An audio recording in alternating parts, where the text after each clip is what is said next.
ಹಾಗಾದರೆ ಆ ಯೇಸು ಸ್ವಾಮಿಯನ್ನು ನಾನು ಕೂಡ ತಗೊಳ್ಳುವುದಾದ್ರೆ ಆ ಸಮಾಧಾನ ನನ್ನ ಕುಟುಂಬದಲ್ಲಿ ಕೂಡ ಸಿಗ್ಬೋದಾ? ಧಾರಾಳವಾಗಿ.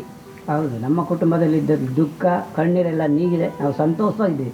ಅದೇ ರೀತಿ ನಿಮ್ಮ ಕುಟುಂಬದಲ್ಲಿ ಸಹ ಸಂತೋಷದಿಂದ ಇರ್ಬೋದು. ಮತ್ತು ಯಾವಾಗಲೂ ಸಹ ಬಡತನ ಅನ್ನೋದು ಇರಲ್ಲ, ದೇವರು ಅದ್ಭುತವಾಗಿ ಅಭಿವೃದ್ಧಿಪಡಿಸ್ತಾರೆ. ಆ ಯೇಸು ಸ್ವಾಮಿ ನನಗೂ ಬೇಕು. ಒಂದು ದಿನ ಬಂದಾಗ ನನ್ನ ಬಳಿಗೆ ಬಂತು ಒಬ್ಬ ಸೇವಕರು ಬಂದು ನನಗೆ ಸುವಾರ್ತೆ ಕೊಡುವಾಗ ನನಗೆ ಬೇಡ ಅಂತ ತಿರಸ್ಕಾರ ಮಾಡಿದ್ವಿ. ಆ ಯೇಸು ಸ್ವಾಮಿ ನನಗೂ ಬೇಕು. ನಾನು ಎಷ್ಟೋ ಕಷ್ಟದಿಂದ ನೋವಿನಿಂದ ಸಮಾಧಾನ ಇಲ್ಲದೆ ನಾನು ಎಷ್ಟೋ ನೋವಿನಿಂದ ಇದ್ದೀನಿ. ನನಗೆ ಆ ಯೇಸು ಸ್ವಾಮಿ ನನಗೂ ಬೇಕು. ನಾನು ಅಂಗೀಕಾರ ಮಾಡುತ್ತೀನಿ, ನಂಬುತ್ತೀನಿ. ನಾನು ಖಂಡಿತ ನಂಬಿ ಸಿಸ್ಟರ್, ಆ ಯೇಸು ಸ್ವಾಮಿ ನನಗೆ ನನ್ನ ಜೀವಿತದಲ್ಲಿ ಕೂಡ ಬೇಕು. ಇವತ್ತು ನಿಮ್ಮಲ್ಲಿ ಕಂಡಂಥ ಸಂತೋಷ ನನ್ನ ಕುಟುಂಬದಲ್ಲಿ ಕೂಡ ಸಂತೋಷವಾಗುತ್ತದೆ ಎಂಬುದಾಗಿ ನಂಬಿಕೆಯಿಂದ ಕೇಳಿಕೊಳ್ಳುತ್ತೇನೆ. ಆ ಯೇಸಪ್ಪನನ್ನು ನಾನು ಕೂಡ ಕಂಡುಕೊಳ್ಳುತ್ತೇನೆ, ನನಗೆ ಕೂಡ ಬೇಕು. ಖಂಡಿತ ಸಿಸ್ಟರ್, ನೀವು ನಂಬಿ ನಾವು ಹೇಳ್ಕೊಟ್ಟಾಗೆ ನೀವು ಹೇಳಿ. ಚಿಕ್ಕ ಪ್ರಾರ್ಥನೆ ಮಾಡೋಣ. ಆಯ್ತು, ಇಬ್ರು ಹೇಳಿ ಸಿಸ್ಟರ್. ಯೇಸುವೆ, ನಾನು ಪಾಪಿ. ಇದುವರೆಗೂ ನಿಮ್ಮ ಪ್ರೀತಿ ಕಾಣದೆ ನಾವು ಎಷ್ಟೋ ಒಂದು ಕಷ್ಟ ಕಣ್ಣೀರಲ್ಲಿದ್ದೇವೆ. ಈ ಸಮಯದಲ್ಲಾದ್ರೂ ನಿಮ್ಮ ಪ್ರೀತಿ ನಮಗೆ ದೊರಕಿತು ಸ್ವಾಮಿ. ನಿನ್ನ ಪ್ರೀತಿ ನಮಗೆ ದೊರಕಿತು ಸ್ವಾಮಿ. ನಮ್ಮ ಹೃದಯದಲ್ಲಿ ನೀವು ಬನ್ನಿ ಸ್ವಾಮಿ. ನನ್ನ ಹೃದಯದಲ್ಲಿ ನೀವು ಬನ್ನಿ ಸ್ವಾಮಿ. ಇಂದಿನಿಂದ ನಿಮ್ಮ ಮಕ್ಕಳಾಗಿ ಜೀವಿಸುವಂತೆ ನಿಮ್ಮ ಕೃಪೆಯಲ್ಲಿ ನಿಮ್ಮ ಕರುಣೆಯಲ್ಲಿ ನಮ್ಮನ್ನು ನಡೆಸಿರಿ ಸ್ವಾಮಿ. ನಿಮಗೆ ವಿರುದ್ಧವಾದ ಪಾಪ ಅಪರಾಧಗಳು ನಮ್ಮಲ್ಲಿ ಏನಿದ್ರು ನಿಮ್ಮ ರಕ್ತದಿಂದ ತೊಳೆದು ಶುದ್ಧಿ ಮಾಡಿ ಸ್ವಾಮಿ. ಖಂಡಿತವಾಗಿ ಪ್ರಾರ್ಥಿಸುತ್ತೇವೆ ಸಹೋದರಿಯರೇ. ಖಂಡಿತವಾಗಿ ಯೇಸು ಸ್ವಾಮಿ ಈಗಲೇ ನಿಮ್ಮ ಹೃದಯದಲ್ಲಿ ಆತನು ವಾಸ ಮಾಡಲಿಕ್ಕೆ ಶಕ್ತನಾದ ದೇವರು.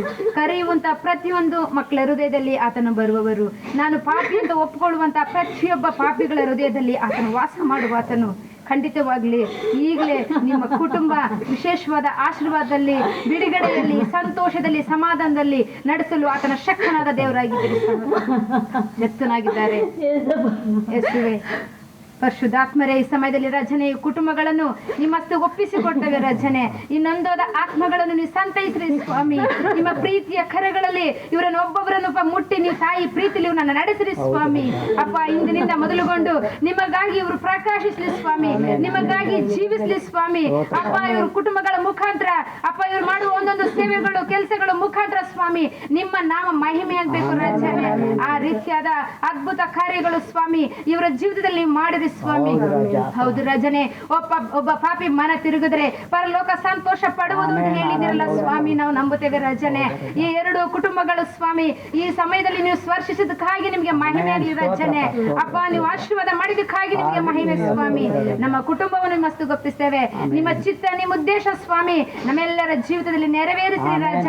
ಅಪ್ಪ, ನಮಗೆ ನಿಮ್ಮ ಬೆಳಕಿನ ಮಾರ್ಗದಲ್ಲಿ ನಡೆಸಿಕೊಡುವಂತ ಸ್ವಾಮಿ ಪಾಸ್ಟರ್ ಸುನಿಲ್ ಅವರ ಆ ಪಾಸ್ಟರ್ಗಾಗಿ ಸಹ ನಾವು ಪ್ರಾರ್ಥಿಸ್ತೇವೆ. ಇನ್ನು ಹೆಚ್ಚಾಗಿ ಸ್ವಾಮಿ ಇಂಥ ಒಂದು ಪಾಪದ ಕುಟುಂಬಗಳು, ಒಡೆದೋಗ ಕುಟುಂಬಗಳು, ಅಪ್ಪ ಕಣ್ಣೀರು ಪರಿಸ್ಥಿತಿಯಲ್ಲಿ ಇರುವಂತಹ ಕುಟುಂಬಗಳು ಅಪ್ಪ ಅವರ ಮುಖಾಂತರ ನಿಮಗೆ ಸ್ವಂತವಾಗುವಂತೆ, ನಿಮ್ಮ ರಾಜ್ಯ ಕಟ್ಟುವಂತೆ ಸ್ವಾಮಿ ಇನ್ನು ಹೆಚ್ಚಾಗಿ ನಿನ್ನ ಕೃಪೆಯಲ್ಲಿ ಅವರ ನಡೆಸಿರಿ ಅಂತ ಪ್ರಾರ್ಥಿಸ್ತೇನೆ ಸ್ವಾಮಿ. ನಿಮ್ಮ ಚಿತ್ತ, ನಿಮ್ಮ ಉದ್ದೇಶ ಅವರ ಮೇಲೆ ನೀವು ನಡೆಸಿರಿ. ನಿಮ್ಮಷ್ಟು ಒಪ್ಪಿಸ್ತಾ ಯೇಸುವಿನ ನಜರೇತಿನ ನಾಮದಲ್ಲಿ ಪ್ರಾರ್ಥಿಸ್ತೇವೆ ಜೀವನ ತಂದೆಯೇ.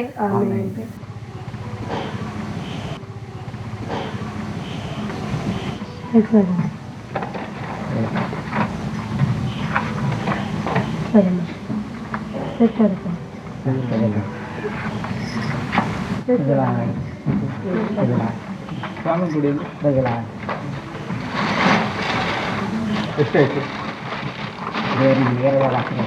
ಸಾಮಾನು ಕೊಡಿ. ಆಯ್ತು, ನಾವು ಬರ್ತೇವೆ. ಅಪ್ಪ, ಫೋನ್ ಮಾಡಿದ್ರೆ ಸರಿ ಅಮ್ಮ, ನಾನು ಬರ್ತೇನೆ. ಅದು ಸೇರಿದ್ದಾರೆ. ಯಾಕೆ ಮಮ್ಮಿ ಇನ್ನೂ ಬಂದಿಲ್ಲ? ಲೇಟ್ ಆಗಿದ್ದಲ್ಲ. ಬಂದಾಗ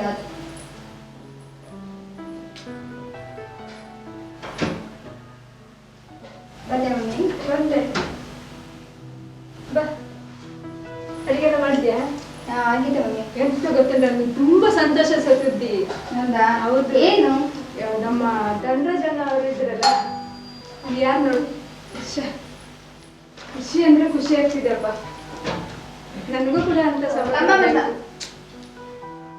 ಬಾ ಮಗ, ಒಳ್ಳೇದಾಯ್ತು ಬಾ. ಎಂತ ಮಮ್ಮಿ ಕುಡಿದು ಬಂದಿದ್ದಾನೆ ಅವನು? ಇರ್ಲಿ, ಅಷ್ಟು ಹೊಟ್ಟೆ ಕೊಡ್ತೀನಿ. ಬಾ ಮಗ ಕೂತ್ಕೋ. ಇಲ್ಲಿ ನೋಡು, ನಾನು ಒಂದು ವಿಷಯ ಹೇಳ್ಬೇಕಂತಿದ್ದೀನಿ ನಿಮ್ಮ ಹತ್ರ. ಬಂದದ್ದು ಒಳ್ಳೇದಾಯ್ತು. ಇದು ನಮ್ಮ ಧನರಾಜಣ್ಣ ಅವರು ಇದ್ದಾರಲ್ಲ, ಆ ಧನರಾಜಣ್ಣ ಅವರ ಕುಟುಂಬ ನೋಡಿ, ಅಪ್ಪ ಬಂದ್ರೇನೋ ನೋಡಿ, ಒಳ್ಳೇದಾಯ್ತು. ಎಲ್ಲರೂ ಒಟ್ಟಿಗೆ ಸಿಕ್ಕಿದ್ರಪ್ಪ. ಈ ಒಂದು ಸಂತೋಷ ಸುದ್ದಿ ಹೇಳ್ಬೇಕಾದ್ರೆ ನನಗೆ ಅವ್ರನ್ನ ನೋಡಿ ತುಂಬಾ ಸಂತೋಷವಾಯ್ತು. ಮಮ್ಮಿ ಡ್ಯಾಡಿ ಬಂದ್ರು. ರೀ ಬನ್ರಿ, ಬೇಗ ಬನ್ರಿ. ಅವರು ಕುಡ್ಕೊಂಡು ಬಂದಿದ್ದಾರೆ ಮಮ್ಮಿ. ಎಂತ ಮಾಡಿ, ಕೂತ್ಕೊಳ್ರಿ. ನಿಮ್ಮ ಹತ್ರ ಒಂದು ಸಂತೋಷದ ಸುದ್ದಿ ಹೇಳ್ಬೇಕಂತ ಇದ್ದೇನೆ. ಅದು ನಾನು ಅಂಗಡಿ ಪೇಟೆಗೆ ಹೋಗಿದ್ದೆ, ಸ್ವಲ್ಪ ಕೆಲಸ ಇತ್ತು, ಮತ್ತೆ ಸಾಮಾನು ತರ್ಲಿಕ್ಕೆ ಇತ್ತು. ಅಲ್ಲಿ ನಮ್ಮ ಧನರಾಜಣ್ಣ ಅವರು ಸಿಕ್ಕಿದ್ರು, ಅವರ ಕುಟುಂಬ ಸಮೇತವಾಗಿ ಸಿಕ್ಕಿದ್ರಿ. ಏನ್ ಮಾಡೋದಕ್ಕೆ? ಏನಿಲ್ಲ, ಅವ್ರು ಸಿಗ್ತಾ ಇರ್ಬೇಕಾದ್ರೆ ಅವರ ಫ್ಯಾಮಿಲಿಯಲ್ಲಿ ಅಂದ್ರೆ ಅವ್ರು ಕುಡಿತಾ ಇದ್ದವರು, ಅವ್ರು ಕುಡಿಯೋದನ್ನು ಬಿಟ್ಟು, ಮತ್ತು ಅವ್ರ ಮಗ ಇದ್ದಾನಲ್ಲ ಶ್ಯಾಮ್, ಅವನು ಎಷ್ಟು ಕೊಲೆ ಮಾಡಿದ್ದಾನೆ ಗೊತ್ತಾ? ಆ ಕೊಲೆಯಿಂದ ಈಗ ಅವನಿಗೆ ಸಂಪೂರ್ಣ ಬದಲಾವಣೆ. ಇದು ಕೊಲೆ ಮಾಡುದು ಬಿಟ್ಟಿದ್ದಾನೆ, ಅವರ ಗಂಡ ಲಕ್ಷ್ಮಮ್ಮ ಅವರ ಗಂಡ ಕುಡಿಯುವುದು ಬಿಟ್ಟಿದ್ದಾನೆ. ಏನ್ ಮಾಡ್ಬೇಕು ಈಗ? ಹಾಗೆ ನಾವು ಕೂಡ ಹಾಗೇನೆ ಸಮಾಧಾನವಾಗಿ ಇರ್ಬೇಕಂತ ಹೇಳಿದ್ರಿ ಅಷ್ಟೇ. ಮತ್ತೆ ನಾವು ಕೂಡ ಒಂದು ಕುಟುಂಬದಲ್ಲಿ ಅವರು ಹೇಗೆ ಒಂದಾಗಿ ಒಟ್ಟಿಗೆ ಹೋಗಿದ್ದಾರೆ, ಅದೇ ರೀತಿ ನಾವು ಸಹ ಹೋಗ್ಬೇಕು, ನಾವು ಕೂಡ ಸಂತೋಷವಾಗಿರ್ಬೇಕು ಎಂಬುದೇ ನಮ್ಮ ಆಸೆ ರೀ. ಏನ್ ಮಾಡ್ಬೇಕಂತ ಕೇಳಿದ್ರು. ನಾವು ಸಹ ಯೇಸು ಸ್ವಾಮಿಯನ್ನು ಮಗ ನೀನಾದ್ರೂ ಕೇಳೋ. ನೋಡು, ಆ ಶ್ಯಾಮ್ ಜೀವಿತವನ್ನು ನೋಡು, ಆ ಶ್ಯಾಮು, ಆ ಜಯ, ಅವರೆಲ್ಲ ಎಷ್ಟು ಬದಲಾವಣೆ. ಅವಳ ಮಗಳು ನೋಡಿ, ಉಷಾ, ಅವಳ ಮಗಳು ಉಂಟಲ್ಲ, ಅವಳು ಎಷ್ಟು ಕೆಟ್ಟು ಹೋದವಳು ಗೊತ್ತಾ? ಮಮ್ಮಿ ನನಗೇನೇ ಹೇಳ್ಬೇಡ. ನೀವೇನಾರು ಮಾಡ್ಕೊ, ನನಗೇನು ಹೇಳ್ಬೇಡ ನೀವು. ಇಲ್ಲಿಗೆ ಅವರು ಸನ್ಯಾಸಿಯಾಗಿ ಅಲ್ಲಿ ಹೋಗಿ ಅಲಿತಾರೆ. ನಮ್ಗೆ ಅದು ಬೇಡ. ಅವ್ರ ಹಣ ಇದ್ರೆ ಎಂಜಾಯ್ ಮಾಡ್ಕೊಂಡು ಜೀವನ ನಡೆಸ್ಬೋದು ಅಷ್ಟೇ. ನೀವು ಆ ಹೆಸರನ್ನು ತೆಗಿಬೇಡಿ. ಡ್ಯಾಡಿ ಹೇಳಿ ಡ್ಯಾಡಿ. ನೀವು ಎಂತದಪ್ಪ ಕೇಳೋ ಮಗ ಕೇಳು ಸ್ವಲ್ಪ ರೀ. ನೀವಾದ್ರೂ ಕೇಳಿ ಸ್ವಲ್ಪ. ಏನ್ ಕೇಳುದು? ಅದೇ ನನ್ಗೆ ಅದೇ ಅವರು ಏಸಪ್ಪನ ಹೇಗೆ ಎತ್ತಬೇಡ ಅಂತ ಹೇಳಿದಾರೆ. ಮಗ ನೀನಾದ್ರೂ ಕೇಳೋ ಪ್ರದೀಪಾ. ಮೇಡಮ್, ನನ್ನ ಭಕ್ತಿ ಎಲ್ಲ ಸ್ವಲ್ಪ ಹಿಂದೆ. ನಾನು ಸಮಯ ಬಂದ್ರೆ ನಾನು ಹೇಳ್ತೀನಿ. ನಾನು ಬದಲಾಗಬೇಕಂದ್ರೆ ಮನಸ್ಸಿದ್ರೆ ನಾನು ಹೇಳ್ತೀನಿ. ಸಾರಿ. ದೇವ್ರೆ ಏಸಪ್ಪ, ನನ್ನ ಕುಟುಂಬಕ್ಕೆ ರಕ್ಷಣೆ ಕೊಡು ಸ್ವಾಮಿ. ನನ್ನ ಕುಟುಂಬದಲ್ಲಿ ರಕ್ಷಣೆ ದಯಪಾಲಿಸಪ್ಪ ಯೇಸುವೆ. ಆ ಕುಟುಂಬದಲ್ಲಿ ಯಾವ ರೀತಿಯಲ್ಲಿ ನೀನು ಸಮಾಧಾನ ಕೊಟ್ಟಿದ್ಯೋ, ಆ ಸಮಾಧಾನ ನನ್ನ ಕುಟುಂಬದಲ್ಲಿ ಸಹ ದಯಪಾಲಿಸು ಯೇಸುವೆ. ನನ್ನ ಪತಿಯನ್ನು ಕರ್ತನೆ ಯೇಸುವೆ, ಅವರನ್ನು ನೀನು ಬದಲಾಯಿಸು. ಅವರ ಕುಡುಕತನದಿಂದ ಕರ್ತನೆ ಬಿಡುಗಡೆ ಕೊಡು. ನನ್ನ 2 ಮಕ್ಕಳು ಸಹ ಕರ್ತನೆ ಅಪ್ಪ, ಅವರನ್ನು ಬದಲಾಯಿಸು ಸ್ವಾಮಿ.